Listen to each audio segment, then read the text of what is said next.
2,000 years later. Jarene nempean taleni karet ben tambah mlentung. Ya ora iso mlentung no bolo, ora iso mlentung. Iki lek ditaleni karet iki lho ora kenek. Apa ora kenek kurang mlentung. Tapi anyway sanem ki arepe cerita cah. Arepe cerita ki muga-muga Bolokotruk sanem tetep arah dhisik ya. Muga-muga kanca-kancaku sehat, tetep normal ya toh. Ya jenenge pantasine wong ki beda-beda. Sainem nggak pernah menyalahkan itu, tapi Sainem kali ini ceritane nggak enak rekaman suarane. Jane iki enek rekaman suarane Mbak TKW ku sing curhat, tapi wong iki gak patek gelem jujur blak-blakan gitu loh. Dek iki masih enek sing sesuatu sing ditutup-tutupi. Jadi nek cerita iku enggak jembar gamblang padahal dek iki wis meminta pertolongan, membutuhkan pertolongan. Karena Mbak TKW Hongkong ini umurnya 54, 53 atau 54-an gitu loh. Terus Mbak E iki sering ya gonta-ganti cowok. Katanya sih cuma 2 kali. Akhirnya kena penyakit 3 huruf HIV. Iku kena penyakit iku. Terus Mbak Eki Mbak Eki ki OS. OS iku bukan bocah resmi, bocah intine Mbak Eki bocah kaburan. Jarine sih mek kaburane iki nang kene iki 2018 cuma dek kaburane iki jek 7 bulan terakhir iki katanya. Jadi ndek sini bukan untuk menjelek-jelekkan Mbak TKW Hongkong ini. Terus dhisik Mbak TKW Hongkong ini pernah kerja ndek Norpoint karo Wampo. Jadi intinya kita itu nggak menjelek-jelekkan Mbak TKW ini yang kena musibah, kena masalah wis OS, terus kena penyakit HIV, terus mestinya nggak ada yang mau. Terus intinya berobat di Hongkong itu lek nggawe paperan niku ditolak kayak gitu, nggak bisa berobat. Terus nggak ada yang kalau nggak duit nggak ada yang cover atau gimana gitu. Terus masih menjalani sidang di pengadilan tentang OS overstay-nya. Jadi gini, kerja resmi aja masih sulit. Kenapa kok sampai kaburan? Daripada ini menghimbau ya rek, daripada kalian kabur mending pulang ke Indonesia, kesini lagi, resmi lagi. Jangan pernah takut pulang ke Indonesia, jangan pernah takut ini pulang dari Indonesia isin karo tonggo, belum punya apa-apa, aku nggak sukses nggak sukses iku teko rezekine awake dhewe guys. Rezekine awake dhewe. Nek rezekinya kita itu belum datang, kita kejar sampai manapun nggak akan melekat ke kita. Saya pernah merasakan dulu seperti gini. Saya dulu itu musibah dalam keluarga saya itu beruntun. Musibah dalam keluargaku ini beruntun-runtun. Masalahku ini enggak selesai-selesai. Dari masalah keluarga, orang tua, adik, anak, diriku sendiri. Enggak enggak habis-habis gitu loh. Saya ngomongkan medok ya. Jadi gini, Cok. Hidupnya saya enggak habis-habis. Jadi kesuksesan orang itu kadang-kadang itu enggak tahu di usia berapa. Kadang mungkin di usia 50 tahun, 45 tahun, atau 40 tahun gitu loh, Rek. Jadi kita ini itu harus sabar.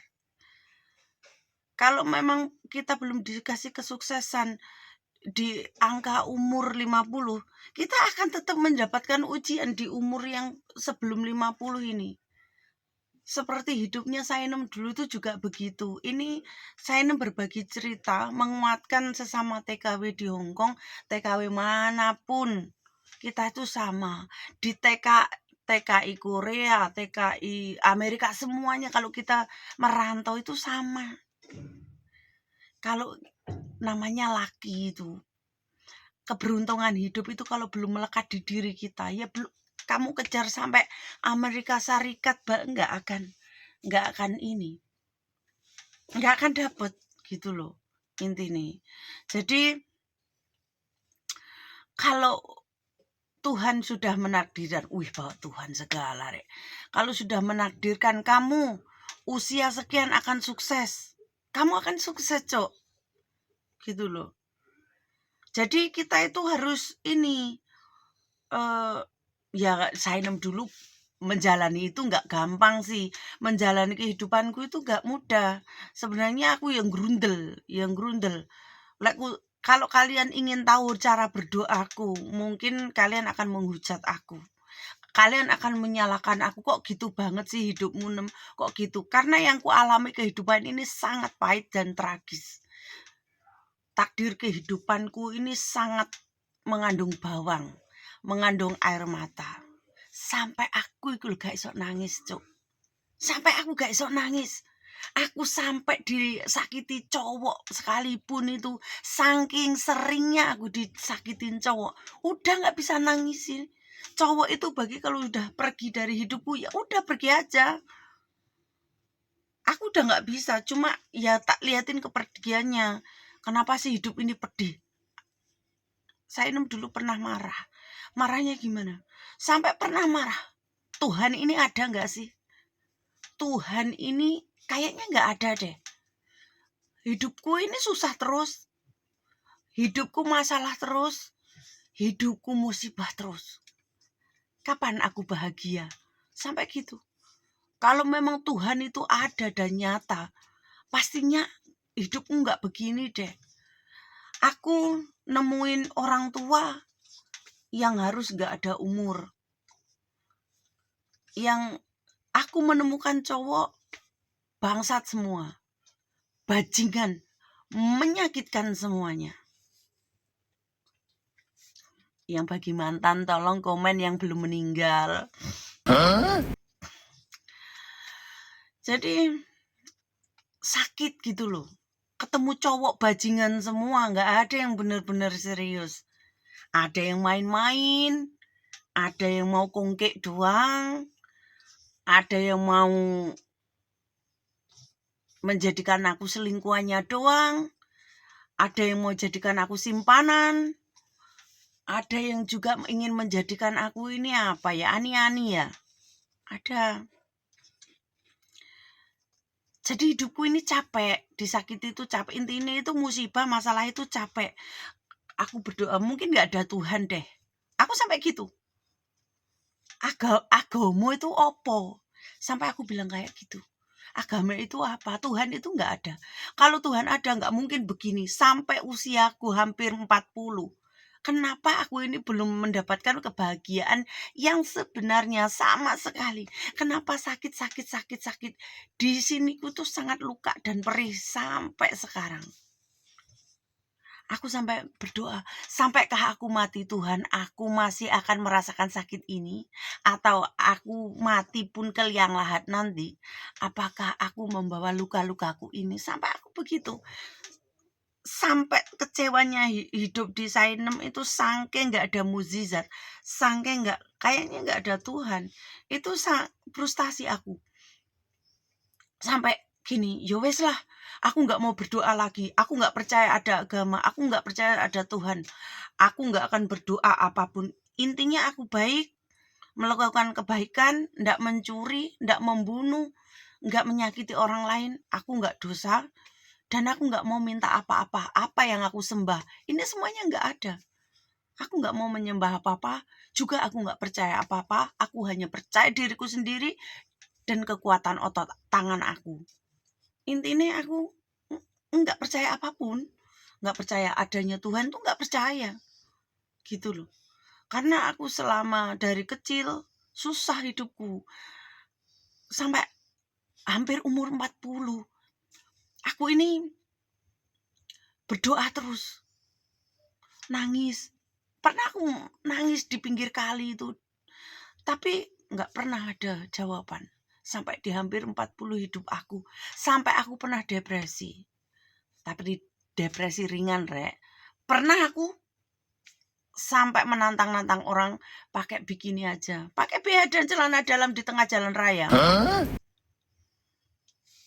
Pernah, karena aku saking muak dan sakit hatinya terhadap laki-laki, terhadap orang yang menyakiti aku, terhadap dunia ini campur aduk. Intinya aku sudah stres berat. Nggak percaya adanya Tuhan. Tuhan ini apa? Fucking hell. Nggak ada ini. Tuhan ini nggak ada. Kita hidup ini ya muncul aja. Nggak ada yang ciptain kita. Nggak perlu ada yang kita sembah. Nyembah apa? Toh kalau kita ada yang nyembah, ada yang dimintai, ada pastinya memberi kita. Itu nggak ada. Aku sampai segitunya. Sampai aku ini harus mengonsumsi obat penenang dan obat tidur. Itu aku. Mungkin kalian di tahap yang gimana ya, masih kuat lah. Kalau aku dulu itu banyak. Ini nggak seberapa yang aku ceritakan. Intinya untuk penguatan teman-teman kita. Nggak apa-apa Sainem membuka aib Sainem itu nggak apa-apa. Banyak orang yang bertanya-tanya.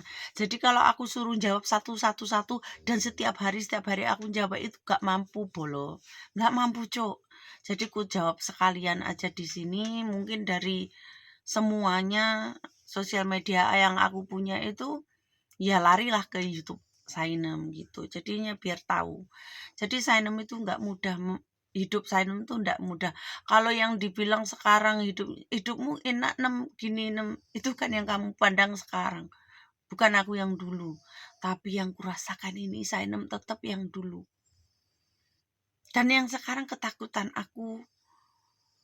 Ya, ketakutan aku itu merindukan sesuatu hal yang aku rindukan yang gak bisa aku ucapkan.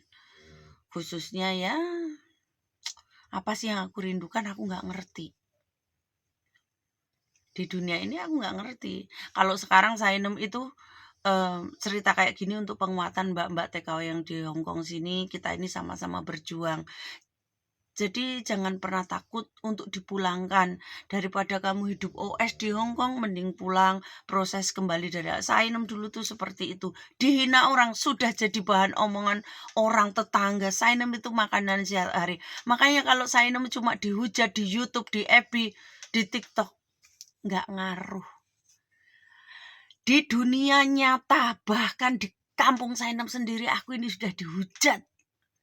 Sebelum sosial media aku viral, aku ini sudah dihujat gitu loh. Dihujat habis-habisan, dikuliti orang habis-habisan. Aku ini bukan artis, belum artis, cuma jadi penyanyi panggung biasa.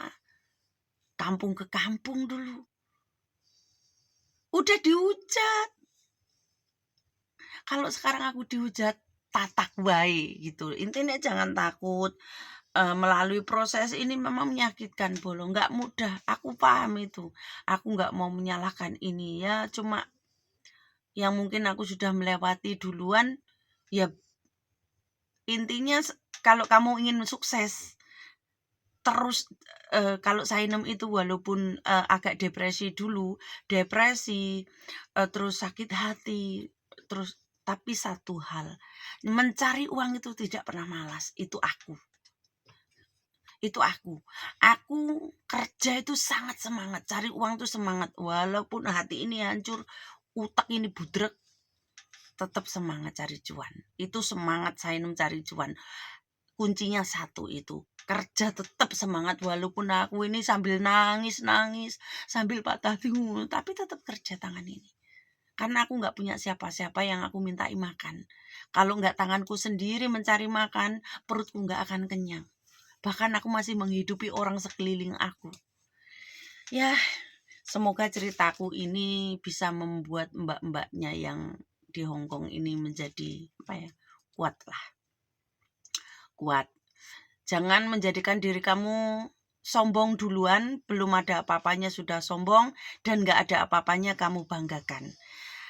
Ingat, harta itu di dunia itu sementara aja. Jika kamu mati ya kamu lepaskan semua. Nggak mungkin kamu royuk terus kamu bawa mati. Oke, salam salam ora waras. Bolo kucuruk mojo waras tetap iclik tetap gete.